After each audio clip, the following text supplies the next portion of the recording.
The never. कहानी की शुरुआत में हम जॉन और रोजी नाम के एक कपल को गैरेज में देखते हैं। ये दोनों ड्रग डीलर होते हैं। तभी इस गैरेज में एक कार आती है जिसमें ड्रग कुरियर लेडी और उसकी बेटी होती है। इस लेडी को किसी ने शूट करके घायल कर दिया था। यहाँ रोजी कार की डिग्गी में ड्रग्स और पैसों को चेक करती है। वहीं जॉन उस लेडी के घाव का इलाज करता है। इसके बाद जॉन उस लेडी की कार की नंबर प्लेट बदलता है और उसे वहां से जाने के लिए कहता है। अगले दिन हम रोजी को घर में देखते हैं जहां वो एक टेलीस्कोप की मदद से अपने पड़ोसी ट्रॉय को देखती है जो कि खरगोश का शिकार कर रहा होता है। रोजी को देखकर लगता है कि जॉन और रोजी अक्सर अपने पड़ोसियों पर नजर रखते हैं ताकि किसी को उनके काम के बारे में पता ना चले। यहाँ रोजी को ट्रॉय काफी अजीब लगता है लेकिन जॉन उसे सिर्फ एक बूढ़ा और सीधा इंसान समझता था। इसी बीच रोजी जॉन से पूछती है कि हमें यहाँ कितने समय तक और रहना है। इस बात पर जॉन कहता है कि अभी मुझे थोड़ी और डिलीवरी करनी है, फिर मैं अंकल नील से इस शहर को छोड़ने की बात करूंगा। यहाँ हमें पता चलता है कि जॉन अपने अंकल नील के लिए काम करता है जो कि बहुत बड़ा ड्रग डीलर है और जॉन उसके काम को छोड़कर इस शहर से दूर जाना चाहता है ताकि वो अपनी गर्लफ्रेंड रोजी के साथ अपनी नई शुरुआत कर सके। खैर शाम होने पर जॉन नील के घर जाता है जहाँ नील उसे एक डिलीवरी के बारे में बताता है। साथ ही वो जॉन को परिवार के साथ रहने की इम्पोर्टेंस बताता है जिससे हमें पता चलता है कि जॉन के पिता की डेथ के बाद नील ने ही उसकी देखभाल की और उसे आर्मी में भेजा था। लेकिन जब जॉन आर्मी से रिटायर हुआ तब अंकल ने उसे अपने बिजनेस में काम दे दिया था। पर अब जॉन को सुकून की जिंदगी जीना था और वो इलीगल चीजों से दूर रहना चाहता था। खैर नील से मिलने के बाद जॉन वहां से जाने लगता है और अपने साथ कुछ नकली नंबर प्लेट भी ले जाता है। तभी उसकी मुलाकात ट्रॉय के बेटों से होती है। इन दोनों को देखकर लगता है कि वो सही लोग नहीं हैं, लेकिन जॉन उन पर ध्यान न देकर घर लौट जाता है। तभी उसे ऑफिसर मिस बर्न्स रोक लेती है। असल में वो जानती थी कि जॉन इलीगल काम करता है लेकिन उसे आज तक जॉन के खिलाफ कोई सबूत नहीं मिला था, इसलिए वो हर बार की तरह उसे जाने देती है। अब जॉन घर पहुंचता है तो उसे बीच रास्ते में एक डस्टबिन दिखता है जिसे वो ट्रॉय के घर के बाहर रख देता है और आज की डिलीवरी करने के लिए घर लौट आता है जहां गैरेज में उसकी मुलाकात नील के कस्टमर से होती है। जॉन अपनी डिलीवरी कंप्लीट करके उस कस्टमर की कार की नंबर प्लेट बदल देता है और वो पैसों में से अपना कट निकाल कर बाकी के पैसे नील के लिए रख लेता है। यहाँ रोजी जॉन को नील के सारे पैसे लेकर भागने की सलाह देती है जिस पर जॉन उसे मना करते हुए कहता है कि ज्यादा लालच करना ठीक नहीं होता। इसी दौरान उनका नेबर ट्रॉय वहां आता है जो जॉन से पूछता है कि क्या तुम मेरे घर के आसपास थे, जिस पर जॉन उसे डस्टबिन के बारे में बताता है जो कि उसे सड़क पर मिला था। दोनों आपस में बातें करते हैं लेकिन रोजी ट्रॉय से ज्यादा बात नहीं करती। यहाँ ट्रॉय जब रोजी को देखता है तो वो उसकी खूबसूरती की तारीफ करता है, साथ ही वो उसके साथ फ्लर्ट भी करता है। यहाँ तक कि वो रोजी के हाथ को कसकर पकड़ लेता है जिससे रोजी अनकंफर्टेबल होकर अपने बेडरूम में चली जाती है। इधर ट्रॉय जॉन को बताता है कि मेरे पास भी तुम्हारे जैसा टेलीस्कोप है जिससे मैं अपने पड़ोसियों पर नजर रखता हूँ। ये सुनकर जॉन चौंक जाता है जिस पर ट्रॉय कहता है कि वो सिर्फ मजाक कर रहा था और उसके पास ऐसा कोई टेलीस्कोप नहीं है। इसके अलावा ट्रॉय कहता है कि मैंने नोटिस किया है कि यहाँ आने वाली कार्स की नंबर प्लेट हमेशा बदल जाती हैं। असल में ट्रॉय को जॉन पर शक था कि वो यहाँ रहकर कोई इलीगल काम कर रहा है। ट्रॉय उससे कहता है कि हर इंसान के अपने सीक्रेट होते हैं। इतना कहकर वो वहाँ से चला जाता है। इससे हमें पता चलता है कि ट्रॉय कोई आम आदमी नहीं है और वो भी जॉन की तरह ही कुछ ऐसा काम कर रहा है जिसे वो किसी को नहीं बताना चाहता। इसलिए उसने जॉन को इनडायरेक्टली वार्निंग दी थी ताकि जॉन उसके काम में कोई दखल ना दे।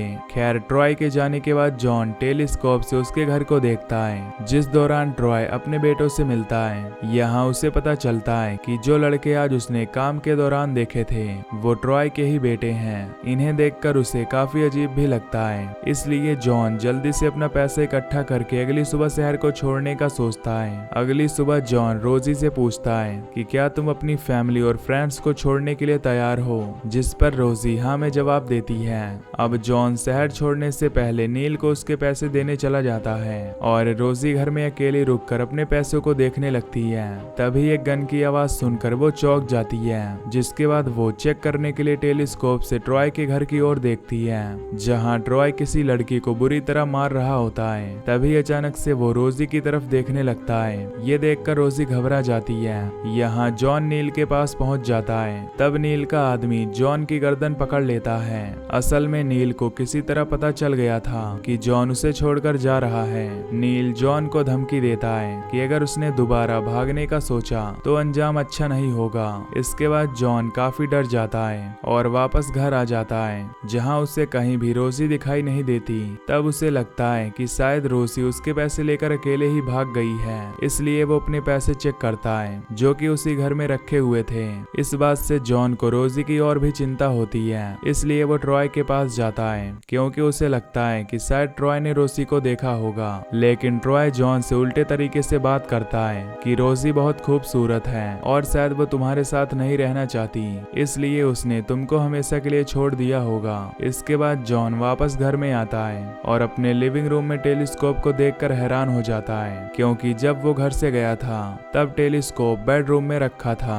यहाँ जॉन को समझ आ जाता है कि रोजी गायब होने से पहले ट्रॉय के घर की ओर देख रही थी। इस वजह से जॉन को ट्रॉय पर शक होता है, इसलिए वो ट्रॉय के घर जाने का फैसला करता है। पर ट्रॉय घर पर नहीं था और उसका गेट खुला हुआ था। जब जॉन घर के अंदर जाता है तो उसे ट्रॉय का टेलीस्कोप दिखाई देता है, जिससे ट्रॉय उनके घर पर नजर रखा करता था। जॉन समझ जाता है कि वो ट्रॉय को जितना सीधा समझ रहा था वो उतना सीधा इंसान नहीं है। इसी दौरान जॉन को म्यूजिक की आवाज सुनाई देती है, जिससे फॉलो करते हुए उसे एक हिडन गेट दिखाई देता है। जॉन उस गेट के अंदर जाता है तो वो घर के बेसमेंट में पहुंच जाता है, जहां उसे कैमरा सेटअप दिखाई देता है। और जैसे जैसे वो आगे बढ़ता है उसे बेसमेंट से बाहर निकलने का दूसरा रास्ता भी दिखता है। जॉन वापस बेसमेंट में आता है, जहां चेक करने पर उसे कई रूम्स दिखाई देते हैं, जिसमें एक रूम में उसे एक लड़के की डेड बॉडी दिखाई देती है। जब वो दूसरे रूम में देखता है तो उसे सारा नाम की एक लड़की दिखाई देती है जो काफी डरी हुई थी और ट्रॉय ने उसे एक पिंजरे के अंदर बंदी बनाकर रखा था। यहाँ सारा बताती है कि उसका फ्रेंड कोल भी यहाँ पर फंसा हुआ है, इसलिए जॉन कोल को ढूंढने का वादा करता है। इसके बाद जॉन दूसरे रूम में जाता है, जहां उसे रोजी दिखाई देती है, जिसे ट्रॉय ने पिंजरे में कैद कर रखा था। जॉन पिंजरे का लॉक काटने के लिए कोई रास्ता खोजने की कोशिश करता है, लेकिन वो कुछ कर पाता कि तभी उसे घर में ट्रॉय के आने की आवाज सुनाई देती है। अब क्योंकि ट्रॉय अकेला था, इसलिए जॉन उससे मुकाबला करने का सोचता है और रोजी को शांत करके एक चाकू लेकर ऊपर आ जाता है। पर वो ट्रॉय को चाकू से मार पाता कि तभी वहां ट्रॉय के बेटे कूपर और हार्ली घर में आ जाते हैं, इसलिए जॉन दूसरे रूम में जाकर छिप जाता है। यहाँ ट्रॉय और उसके बेटों की बातों से पता चलता है कि वो तीनों लोगों को किडनैप करके टॉर्चर किया करते हैं, लेकिन कूपर मर्डर से डरता है और ट्रॉय ने जिस लड़के को अभी मारा था उससे कूपर को काफी सदमा लगा था। पर ट्रॉय उसका हौसला बढ़ाता है और उससे कहता है कि मैं चाहता हूँ कि आज रात तुम मेरे लिए बुरा काम करो। इसके बाद ट्रॉय और उसके बेटे बेसमेंट में जाने लगते हैं, इसलिए जॉन पहले ही बेसमेंट में चला जाता है। बेसमेंट के अंदर ट्रॉय, कूपर और हार्ली की बातें सुनकर जॉन को पता चलता है, जो टीनेजर्स को किडनैप करके उन्हें टॉर्चर करते हैं ताकि वो उनके अमीर पेरेंट्स से पैसे ले सके। वो तीनों अजीब मास्क पहनते हैं और सारा को एक रूम में लाकर उसे चेयर से बांध देते हैं। यहाँ कूपर उसे टॉर्चर करने वाला होता है और ट्रॉय उसका वीडियो रिकॉर्ड करता है ताकि वो उस वीडियो को सारा के पेरेंट्स को भेज सके। वीडियो रिकॉर्ड करने के बाद कूपर ट्रॉय से रोजी के बारे में पूछता है, जिस पर ट्रॉय बताता है कि रोजी ने उसे मर्डर करते हुए देखा था, इसलिए उसे कैद करके रखना होगा। जिसके बाद तीनों वापस ऊपर चले जाते हैं और जॉन रोजी के पास भागता हुआ आकर उसे शांत रहने के लिए कहता है। फिर वो चुपचाप उस सीक्रेट रास्ते से बाहर निकलता है और अपने घर पर आ जाता है, जहाँ जॉन बोल्ट कटर और गन उठाता है और वापस ट्रॉय के बेसमेंट में लौटने लगता है। तब वो ट्रॉय और उसके बेटे को उस मरे हुए लड़के की बॉडी दफनाते हुए देखता है। जैसे ही जॉन वहां से आगे बढ़ता है तो उसे एक पुलिस कार दिखाई देती है। ये कार सीधे ट्रॉय के घर पर रुकती है। यहाँ जॉन को पता चलता है कि ऑफिसर बर्न्स बर्न्स ट्रॉय और उसके बेटे के साथ मिली हुई है। इसके बाद जब जॉन पीछे मुड़ता है तो वहाँ कूपर आ जाता है और दोनों के बीच हाथापाई होने लगती है, जिसके चलते दोनों खरगोशों की डेड बॉडी वाले एक गड्ढे में गिर जाते हैं। अब क्योंकि जॉन एक आर्मी वाला था इसलिए वो कूपर पर हावी हो जाता है और जबरदस्ती कूपर के मुंह में मरे हुए खरगोश को डाल देता है, जिससे कूपर दम घुटने के कारण मारा जाता है। इसके बाद जॉन सीक्रेट रास्ते से ट्रॉय के बेसमेंट में जाता है, पर उसे वहां रोजी नहीं मिलती क्योंकि वो लोग रोजी को ऊपर ले आए थे। यहाँ जॉन को सारा का दोस्त कोल मिलता है जो बहुत घायल था। खैर जॉन कोल के पिंजरे की जंजीर को तोड़ता है और फिर सारा के पास जाकर उससे कहता है कि मैं कोल और तुम्हें बेसमेंट से बाहर निकाल दूंगा, लेकिन तुम्हें रोजी को बचाने में मेरी मदद करनी होगी। दोनों को बेसमेंट से निकालकर जॉन सारा से कहता है कि जब मैं अंदर आऊंगा तब तुम्हें ट्रॉय का ध्यान भटकाने के लिए ट्रॉय के घर पर पत्थर फेंकना होगा। अब जैसे ही जॉन बेसमेंट से ट्रॉय के घर के ऊपर जाता है वैसे ही सारा पत्थर फेंकने लगती है, जिससे ट्रॉय रोजी को अकेला छोड़कर बाहर चेक करने आता है। तभी मौका देखकर जॉन रोजी को बचाता है और उसे वापस बेसमेंट में ले आता है। यहाँ हार्ली और ट्रॉय घर के बाहर चेक कर रहे थे, तब उनकी नजर कूपर की डेड बॉडी पर जाती है, जिससे दोनों को बहुत ही दुख होता है और वो गुस्से में कूपर की मौत का बदला लेने का फैसला करते हैं। लेकिन जब वो घर में आते हैं तो रोजी वहां से गायब हो चुकी होती है, इसलिए ट्रॉय और हार्ली अपने घर की सभी लाइट्स ऑन कर देते हैं और कूपर के किलर को ढूंढने लगते हैं। यहाँ जॉन, रोजी, सारा और कोल जैसे ही कार की ओर बढ़ते हैं तब उन्हें वहाँ नील और उसके आदमी दिखाई देते हैं। इसी बीच हार्ली और ट्रॉय उन पर शूट करने लगते हैं, जिससे नील के आदमी और कोल गोली लगने के कारण मारे जाते हैं। जिसके बाद वो लोग किसी तरह नील की कार में बैठकर वहां से भाग निकलते हैं, पर अभी भी हार्ली और ट्रॉय लगातार उन पर गोलियां चलाते हैं, जिसमें नील को गोली लग जाती है और वो मारा जाता है। इस वजह से वो लोग दोबारा पकड़े जाते हैं। यहाँ ऑफिसर बर्न्स भी आ चुकी थी, जो ट्रॉय और हार्ली के साथ मिलकर जॉन, सारा और रोजी को बेसमेंट में ले जाती है।